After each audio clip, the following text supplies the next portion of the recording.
Halo adik-adik, perkenalkan nama kakak Kak Budi, biasa dipanggil Kak BD. Saya akan menjelaskan materi pelajaran IPA kelas 4 SD, tema 1, subtema 1. Saksikan videonya ya. Tema 1, subtema 1, kita akan menjelaskan tentang alat musik tradisional, sumber bunyi, lalu kita lanjutkan dengan pembahasan perambatan bunyi dan frekuensi. Kita jelaskan pembahasan tentang alat musik tradisional. Alat musik tradisional merupakan alat musik yang berasal dari berbagai daerah di Indonesia.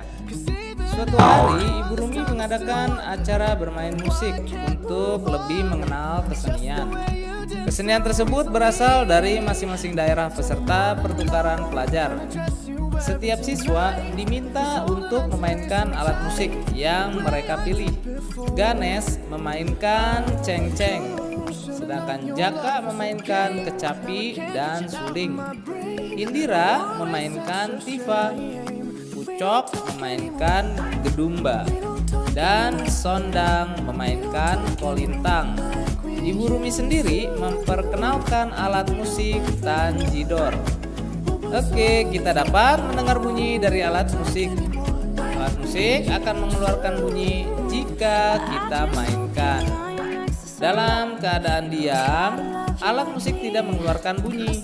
Apa sesungguhnya terjadi pada alat musik dimainkan sehingga dapat menimbulkan bunyi? Seperti yang telah dijelaskan bahwa bunyi itu dihasilkan oleh benda yang bergetar. Apabila alat musik dimainkan akan menghasilkan bunyi yang teratur. Alat-alat musik banyak macamnya, yaitu seperti gitar, biola, piano, klarinet, gendang, dan harmonika. Bunyi getar berbeda dengan bunyi piano. Bunyi seruling berbeda dengan bunyi gendang. Masing-masing alat musik memiliki bunyi yang khas karena cara memainkannya pun berbeda. Ada yang dipetik, digesek, ditiup, atau dipukul sehingga membuat benda tersebut menjadi bergetar.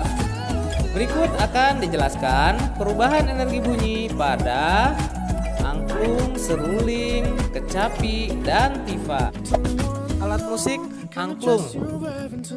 Angklung adalah alat musik tradisional dari Jawa Barat yang terbuat dari bambu yang dipotong ujung-ujungnya menyerupai pipa-pipa dalam suatu organ dan diikatkan bersama dalam suatu bingkai, digetarkan untuk menghasilkan bunyi. Angklung memiliki nada ganda atau multitonal. Bunyi yang dihasilkan dalam susunan nada 2, 3 sampai 4 nada dalam setiap ukuran baik besar maupun kecil. Popularitas angklung sudah sampai ke mancanegara. Alat musik tradisional ini memang sudah menjadi simbol budaya Indonesia. Selanjutnya alat musik suling. Suling adalah salah satu jenis alat musik tiup. Pada saat kita meniup suling, udara dalam pipa ikut bergetar sehingga bunyi yang keluar terdengar nyaring. Pada suling, bunyi diperkuat oleh resonansi udara. Nada yang keluar dari suling dapat diatur dengan menutup lubang-lubang pada suling dengan jari. Apabila kalian menutup semua lubang pada suling, kolom udara pada suling menjadi pendek dan udara yang ikut bergetar sedikit sehingga akan keluar bunyi dengan frekuensi rendah atau bunyi rendah. Sebaliknya, apabila kolom udaranya panjang, udara yang bergetar semakin banyak, sehingga akan keluar bunyi dengan frekuensi yang tinggi atau bunyinya tinggi. Alat musik kecapi. Kecapi merupakan alat musik yang menggunakan senar. Senar tersebut sebagai sumber bunyi. Dapatkah kalian menyebutkan alat musik lainnya yang menggunakan senar? Adik-adik, nanti bisa kalian lihat di rumah kalian apakah terdapat alat musik yang memakai senar. Kecapi terdiri dari senar dan kotak bunyi yang berisi udara. Ketika kita menarik senar, senar akan bergetar. Getarannya merambat ke kotak bunyi, kemudian dinding bagian dalam kotak memantulkan bunyi yang dihasilkan oleh senar. Pantulan bunyi itu menyebabkan udara dalam kotak ikut bergetar atau beresonansi. Resonansi udara di dalam kotak bunyi tersebut memperkuat getaran yang dihasilkan oleh senar sehingga bunyi terdengar nyaring. Tinggi rendahnya bunyi pada kecapi bergantung pada panjang senar. Senar panjang menghasilkan bunyi rendah, sedangkan senar pendek menghasilkan bunyi tinggi. Alat musik tifa. Pada gambar tersebut ditunjukkan sebuah alat musik tifa yang memiliki sebuah ruang yang ditutupi kulit binatang. Ketika kulit dipukul, kulit akan bergetar karena di dalam tifa terdapat sebuah ruang yang berisi udara. Kemudian bunyi dihasilkan oleh dinding bagian dalam pada tifa. Pantulannya menyebabkan udara di dalam ruang ikut bergetar atau beresonansi. Resonansi ini memperkuat bunyi pada gendang. Makin besar wadah atau ruang gendang, makin kuat bunyi yang dihasilkan. Alat musik lain yang dimainkan dengan cara dipukul adalah cengceng dan gedumba. Peristiwa ikut bergetarnya suatu benda karena adanya sumber bunyi yang bergetar disebut resonansi. Faktor-faktor yang berpengaruh terhadap resonansi antara lain: 1.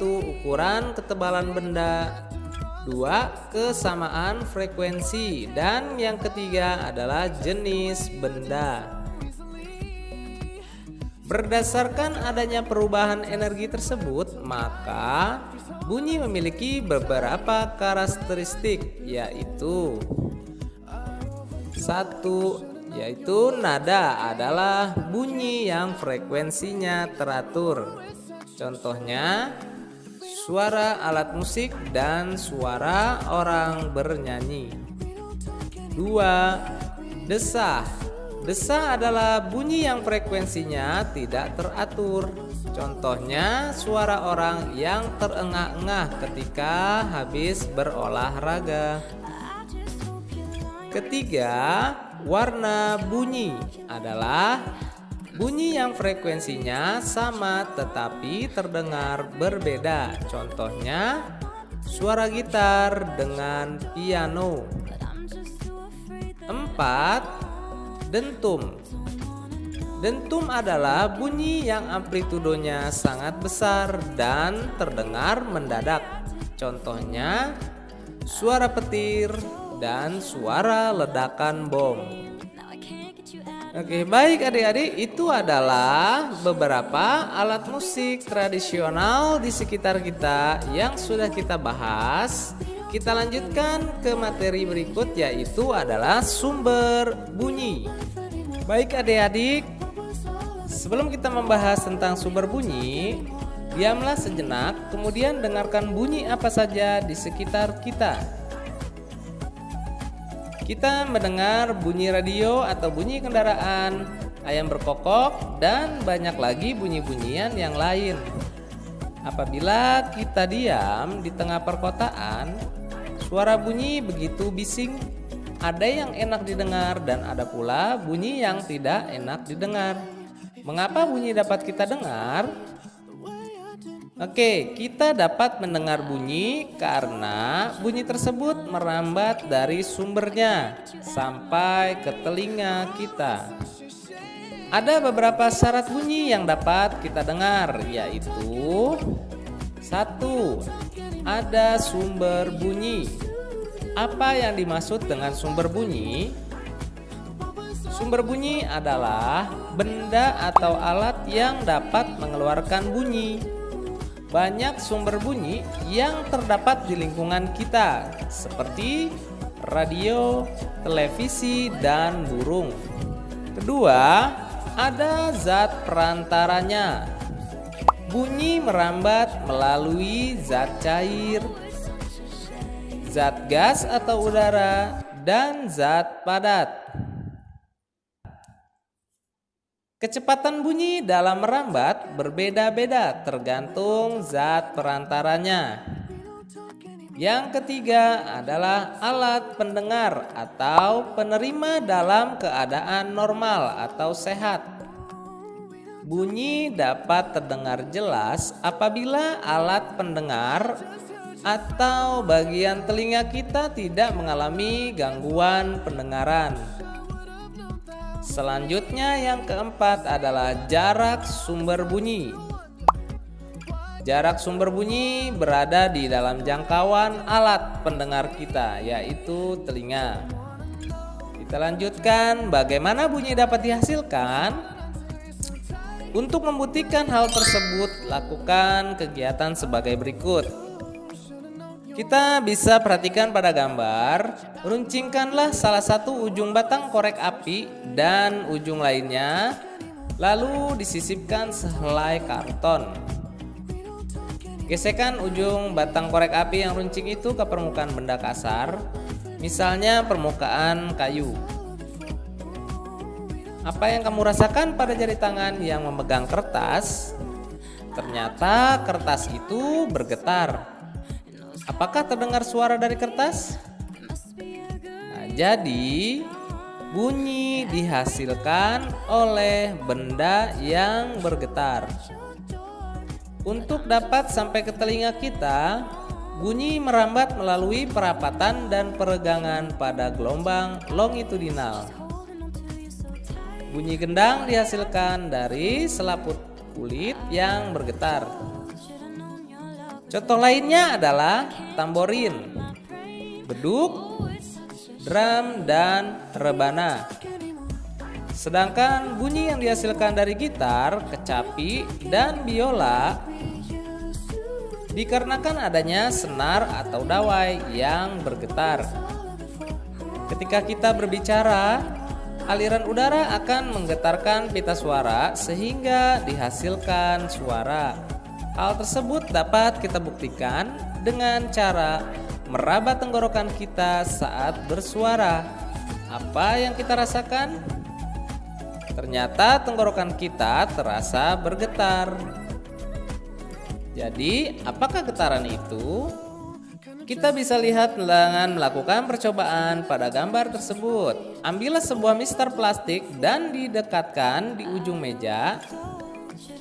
Jika ujung mistar ditarik dan dilepaskan, maka mistar akan bergerak bolak-balik melalui titik keseimbangan, yaitu titik A.